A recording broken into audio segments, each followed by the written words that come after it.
Estamos aqui em nossos estúdios recebendo a professora Paula Cristina Fernandes, coordenadora pedagógica da ETEC Conselheiro Antônio Prado, para conversar um pouquinho conosco sobre a importância da elaboração de material por parte dos professores. Seja muito bem-vinda, professora Paula. Já inicio aqui fazendo uma pergunta. Professora, você acha importante a elaboração de material por parte dos professores? Bom, sempre que você procura trabalhar com uma turma e usa o seu material desenvolvido especificamente para trabalhar com aquele público, o processo de aprendizagem é sempre facilitado. Então, eu sou a favor da autonomia do professor no desenvolvimento do seu próprio material. E quanto à linguagem, professora, a gente sempre percebe nos livros uma linguagem mais acadêmica, uma linguagem pouco mais difícil de chegar aos alunos. Então, você acha que essa mudança da linguagem para uma linguagem mais instrucional, para uma linguagem mais esclarecedora, talvez até um pouco mais coloquial e mais fácil, também consegue atender bem a questão essa interação com os alunos? O nosso jovem hoje pede essa linguagem diferenciada, não esquecendo, obviamente, as normas cultas da língua portuguesa, mas buscando sempre se aproximar o máximo possível desse jovem e utilizar, sim, essa linguagem um pouco mais coloquial. Sendo assim, então, nós temos agora, especialmente ligado à questão da educação à distância, o material com uma linguagem chamada de dialógica, instrucional. Como é que você vê essa questão dessa linguagem dialógica, instrucional, chegando aos nossos alunos? Quando o material é elaborado, a linguagem que se utiliza para essa elaboração, ela tem que ser pensada de forma que o material seja atrativo, que o aluno se interesse pelo que está fazendo, né? Textos muito longos não são interessantes, então sempre utilização de figuras, de gráficos, de uma forma que o trabalho com esse material fique mais interessante, tanto para o aluno quanto para o professor. Então, podemos entender que é de extrema importância, então, pensar ou planejar esse material considerando o nosso público-alvo, considerando os aspectos que os alunos normalmente valorizam, que são as questões, podemos entender, as figuras, os vídeos, os podcasts. Então, desse material, o material tem que utilizar as TICs também. Sim, todo o material que envolve hoje em dia a tecnologia é um material bem-vindo para ser usado com o jovem, né? Então, utilização de vídeos, principalmente, usar esse material multimídia, abusando de celulares, né? De repente, disponibilizar esse tipo de material em celulares, iPods, a gente tem aí uma facilidade de trabalho. É difícil, dentro da sala de aula, manter o jovem atento ao trabalho quando o professor trabalha ainda no esquema de giz e lousa apenas. Então, a diversificação e a variedade de ferramentas acaba facilitando muito o trabalho do professor. Professora Paula, muito obrigado. Agradecemos a sua visita, a sua disponibilidade. Muito obrigado em nome de toda a equipe do Grupo de Estudos de Educação à Distância. Muito obrigado e até logo. Eu que agradeço.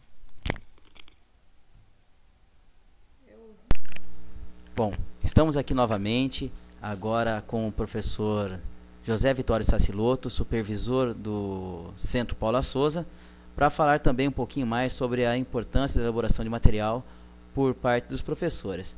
José Vitório, muito obrigado antecipadamente. E é o seguinte, eu vou iniciar com uma pergunta também.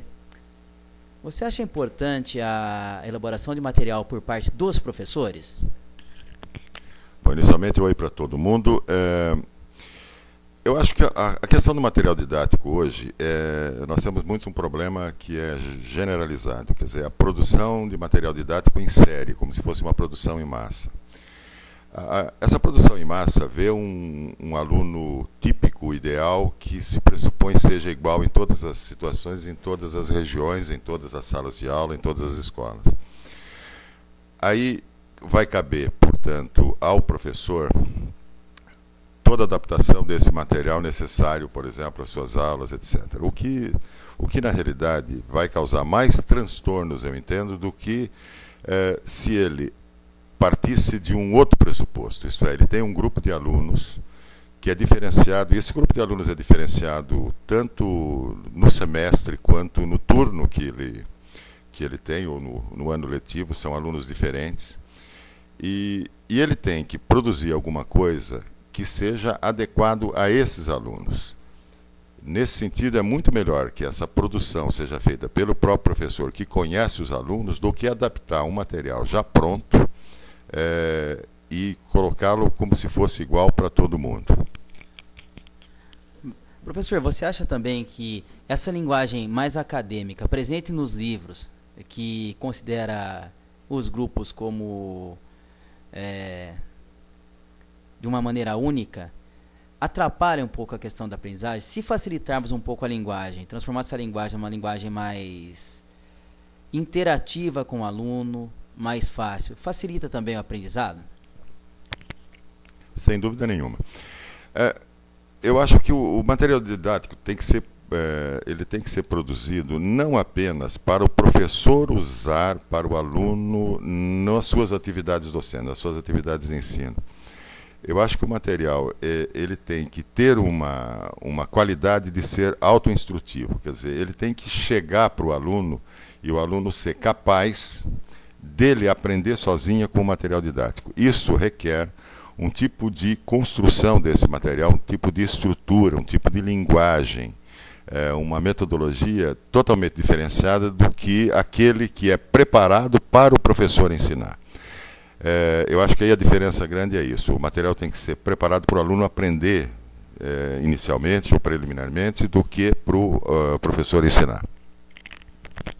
Considerando que pesquisas demonstram que 80% do aprendizado não vem da escola, é interessante também observar muito essa questão da interação com o que vem de fora, com o repertório do aluno. Pensando nisso, um material com linguagem instrucional, dialógica, né, considerando a questão freiriana, é importante nós pensarmos também na tecnologia presente nesse material, considerando que os nossos alunos são nativos digitais, né? Conhecem muito bem tudo isso. O que você pensa da tecnologia presente nesses materiais?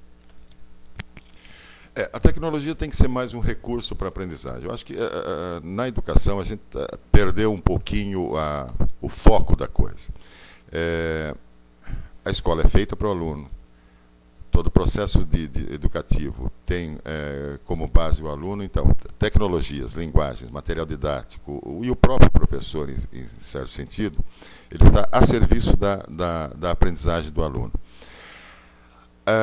As tecnologias, sem sombra de dúvida, elas cada vez mais estão avançando na vida das pessoas, na vida cotidiana das pessoas, mas ela tem que avançar ainda mais na escola e elas devem ser um instrumento, uma ferramenta a mais para que o aluno possa aprender. E aí talvez mude um pouco aquela questão que a gente tem de qual é o papel do professor nesse processo. O professor deixa de ser um mero transmissor de conhecimentos para ser aquilo que na linguagem, principalmente da educação à distância, a gente chama de mediador. Eu vou caracterizar um pouco melhor isso. Quer queira, quer não, as informações elas estão disponíveis aí por vários meios, como por exemplo na internet. E o aluno tem acesso a isso, mediante as várias tecnologias. O problema não é a questão do acesso à informação. A questão é quais essas fontes de informações são confiáveis, quais dessas informações podem ser utilizadas e o que fazer com elas. Aí é que eu acho que vem o papel, um novo papel que o professor deve desempenhar. Isto é, ele tem que dizer para o aluno quais são as fontes confiáveis, que tipo de informações são relevantes e o que fazer com essas informações. É nesse ponto que ele se transforma de um professor transmissor de informações para um professor mediador do processo de ensino-aprendizagem. Então, professor José Vitório, muito obrigado. Então, nós podemos entender que a aprendizagem acontece em comunhão. Enquanto o professor pesquisa, pensando no seu grupo de alunos, pensando nas tecnologias e mídias, ele passa a ser um aprendiz conjuntamente com os alunos. Muito obrigado, professor, e agradeço a presença aqui em nossos estúdios. Muito obrigado. Acho que um bom professor aprende mais do que um aluno quando ele tenta ensinar um aluno.